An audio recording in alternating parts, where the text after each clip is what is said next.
Comment être perçu par votre crush comme un petit ami potentiel crédible? C'est ce que l'on va voir dans la vidéo à venir.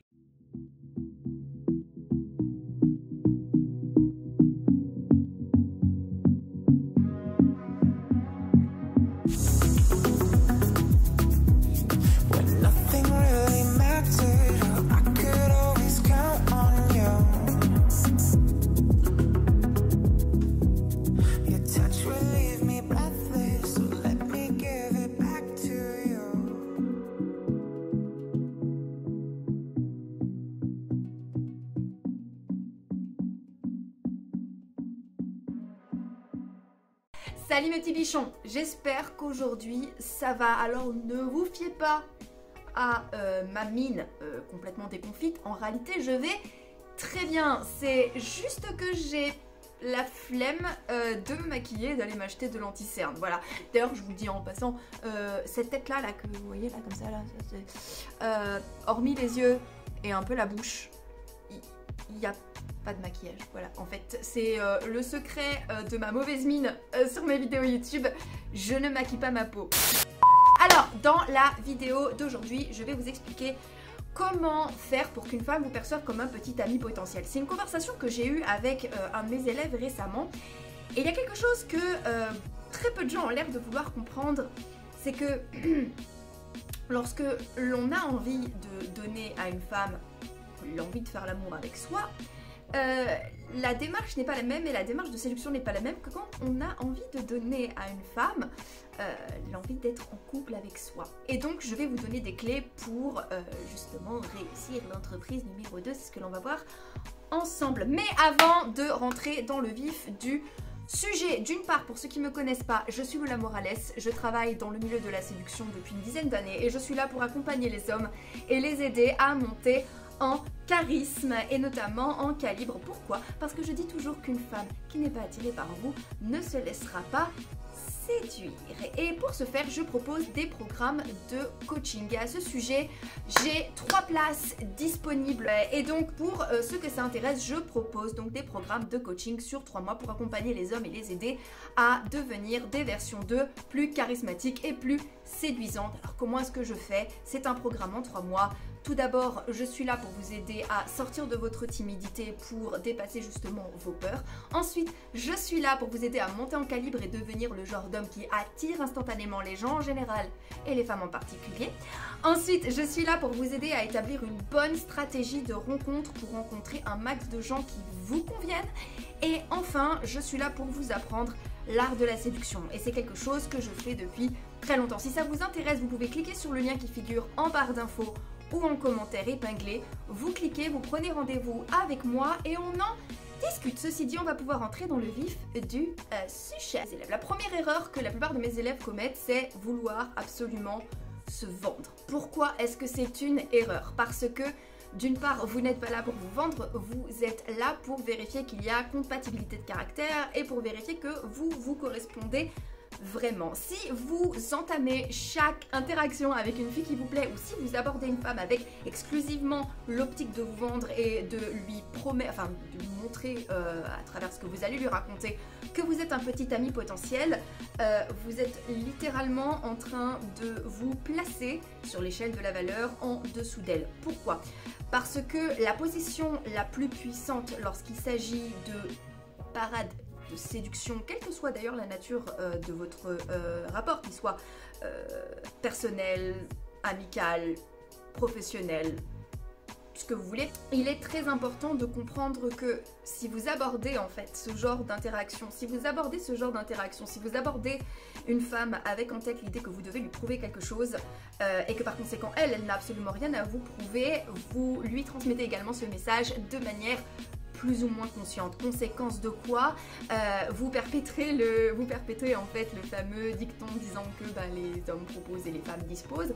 Or, pour qu'une femme tombe amoureuse de vous, il faut qu'elle s'investisse aussi un petit peu et donc il faut qu'elle se qualifie un peu. Alors c'est également une erreur pour la raison suivante, c'est qu'une femme un tout petit peu intelligente ne va pas forcément s'arrêter sur ce que vous dites, elle va plutôt s'arrêter sur comment vous le dites et sur est-ce qu'il existe une vraie cohérence entre vos idées, vos actions et vos paroles. Et une femme un tout petit peu intelligente avec qui vous allez avoir envie d'avancer dans la vie va plus vérifier votre cohérence et votre congruence, et le manque de cohérence et de congruence va faire office de red flag pour elle, plutôt que juste de s'arrêter sur ce que vous allez lui dire et prendre pour argent comptant ce que vous allez lui raconter. Une autre erreur qu'il ne faut pas commettre, c'est être le plus consensuel possible. Je vois beaucoup d'élèves avoir peur d'affirmer leur personnalité, d'affirmer leurs idées quand elles sont pas très populaires, ou alors et ils ont tout simplement peur d'exprimer un désaccord et de dire je suis désolée sur ce point-là, je ne suis pas d'accord avec toi. Pourquoi est-ce que mes élèves ont peur de ça? Je vais répondre après cette gorgée d'eau. Est-ce que je viens de produire au micro le bruit le plus dégueulasse de toute l'histoire de ma chaîne? Ouais, faut pas me sous-estimer non plus, je sais que je peux faire pire. Le problème, lorsque l'on a peur d'être consensuel, ou lorsque l'on a peur d'avoir des idées, des convictions, des hobbies, des passions qui peuvent être considérées comme impopulaires, c'est que l'on se ferme à des personnes que l'on aurait pu rencontrer déjà dans le cadre de ces idées-là ou de ces hobbies-là, de ces passions-là, de ces convictions-là. Mais en plus de ça, on multiplie le risque d'être complètement lisse et insipide, et je vous ai déjà montré à plusieurs reprises le mur derrière moi, ne me forcez pas à me répéter, les personnalités c'est comme un mur, si c'est trop lisse, on n'accroche pas. Il ne faut pas avoir peur d'affirmer sa personnalité, il ne faut pas avoir peur de sortir de la consensualité, et il faut avoir encore moins peur de se poser en leader d'opinion, quand même si cette opinion est minoritaire. Pourquoi? Parce que l'histoire nous l'a montré et va nous montrer bientôt. Ce n'est pas parce qu'une opinion est adoptée par la majorité qu'elle est vraie ou bonne. Autre chose qu'il ne faut pas faire si vous voulez être un petit ami crédible, mettre l'accent sur ce que vous voulez faire et non pas sur ce que vous êtes en train de faire ou sur ce que vous êtes. Et sachez encore une chose, c'est que plus le temps passe, plus l'on avance en âge et moins vous allez pouvoir utiliser vos projets comme motif de discussion et plus vos accomplissements, parce que si vous aviez des projets étant un peu plus jeunes, il y a de grandes chances pour que vous ayez eu le temps de les réaliser en avançant en âge. Parler de ses grands rêves et de ses grands projets quand on est très jeune, c'est tout à fait normal, mais je pense que passé la trentaine, quand on se rapproche de la trentaine, on a déjà normalement quelques petits accomplissements dans sa vie. Et si vous avez des grands projets et que vous n'avez pas encore eu le temps d'accomplir beaucoup de choses, ce qui peut tout à fait arriver aussi, il peut arriver également qu'à un certain âge on se retrouve à repartir de zéro. Je vous recommande franchement d'être très proactif dans vos projets, d'investir au moins autant de temps à réaliser vos projets qu'à en parler, et ainsi vous allez donner aux femmes que vous allez rencontrer la possibilité de se rendre compte que vous n'êtes pas qu'un parleur. Sachez une chose, c'est qu'une femme un petit peu intelligente et justement qui elle aussi a potentiellement un petit peu d'ambition va faire attention à ça. Et je vais vous dire encore une fois, je vous parle à vous comme je vous parle à moi. J'ai très longtemps été une parleuse sans faire grand chose, donc je ne juge personne. Alors maintenant je vais vous expliquer la vérité vraie de comment est-ce qu'une femme choisit un petit ami potentiel. Il y a des situations où une femme va vous choisir en fonction des émotions que vous allez lui faire ressentir. Mais une femme peut tout à fait tomber amoureuse de vous, mais malgré tout être consciente des red flags et être confiante et être consciente en fait des signes que vous n'êtes pas vous n'êtes potentiellement pas compatible.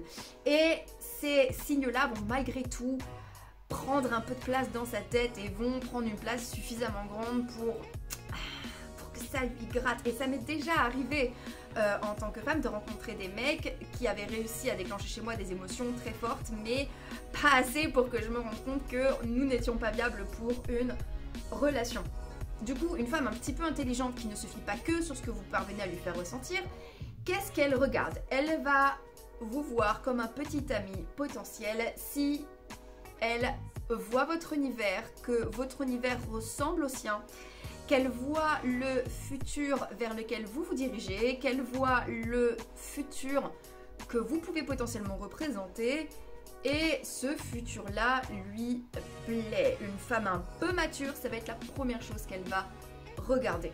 Aussi, ce qui fait qu'une femme va vouloir vous considérer comme un petit ami potentiel, c'est que vous allez la rassurer. Et vous allez la rassurer par deux choses. La cohérence entre vos actions, vos paroles et vos idées. Et vous allez également la rassurer en faisant preuve d'objectivité et en faisant preuve de respect de vous-même. Les hommes et les femmes, je pense que ce n'est pas quelque chose qui soit imputable à un genre, mais je pense que nous sommes tous un petit peu effrayés lorsque nous sommes face à quelqu'un qui nous plaît, mais qui a envers nous un comportement qui n'est pas objectif, et notamment face à quelqu'un qui est prêt à nous passer nos pires défauts ou à nous passer le fait que l'on lui manque de respect. C'est très effrayant parce que quel que soit notre genre, j'ai vraiment beaucoup la sensation que l'on recherche quelqu'un qui puisse de temps en temps avoir un rôle de garde-fou. Quelqu'un qui va avoir le rôle de garde-fou doit aussi être quelqu'un qui soit capable de voir nos défauts. Et cette personne-là, pour faire office de garde-fou, a également besoin de voir nos défauts et de temps en temps être en mesure de me dire t'es mignonne, je t'aime, mais là t'es en train de déconner à plein tube. Il n'y a rien de plus rassurant pour une femme que de savoir qu'elle est aux côtés d'un homme qui l'aime suffisamment pour la prendre telle qu'elle est, mais qui est suffisamment objectif pour lui faire remarquer qu'elle fait n'importe quoi, qu'elle n'est pas dans le vrai, qu'elle a commis des erreurs et qu'elle doit les réparer. Et c'est extrêmement rassurant pour une femme d'être face à un homme qui ne se laisse pas faire. N'ayez pas peur d'exiger le respect d'une femme, fût-elle la plus belle femme que vous ayez rencontrée. Alors qu'est-ce qu'on fait ? Première chose, avant de vouloir absolument trouver une petite copine en pensant qu'elle est la solution à tous vos problèmes, travaillez plutôt à être ce que moi j'appelle put together. Être put together, c'est avoir une vie en place, avec un système d'organisation en place, un système de gestion de sa santé qui soit en place, un système de gestion de ses finances qui soit en place, un système d'organisation qui soit en place, et une vie sociale, une vie familiale, une vie amicale, une vie avec des relations saines que l'on peut maintenir sur le long terme. Si vous voulez vraiment attirer une femme avec qui vous allez pouvoir avancer dans la vie, commencez par cela. Assurez-vous que vous êtes vous-même un adulte en place, autonome, avec un minimum d'indépendance. Ensuite, sachez ce que vous voulez. Je vais pas vraiment rentrer dans les détails, j'avais fait une série de 2 ou 3 vidéos où j'expliquais dans les grandes lignes pourquoi est-ce que la majeure partie d'entre nous allons terminer nos jours tout seuls. Et un des gros problèmes dans lequel nous sommes, c'est qu'il existe un grand décalage entre une version fantasmée des histoires d'amour, entre l'histoire d'amour telle qu'on nous les a vendues et telle que nous devrions les vivre, et l'amour, le vrai, tel qu'il est vécu dans le quotidien. Sachez ce que vous voulez. Est-ce que vous voulez une relation forte qui tienne sur le long terme? Il va falloir que vous investissiez à la même hauteur que c'est. Il va falloir que vous investissiez à la hauteur de l'importance que vous voulez donner à votre relation. Si ce que vous voulez, c'est une relation sans attache et sans avoir à rendre de compte, partez bien du principe que votre partenaire de jeu n'aura pas non plus à vous rendre de compte. En clair, gardez les pieds sur terre. Ensuite, comme je le disais, vous n'êtes pas exclusivement là pour vous vendre, vous êtes aussi là pour vous assurer que votre crush, la femme que vous avez en face de vous, est elle-même viable pour une relation et qu'elle vous correspond.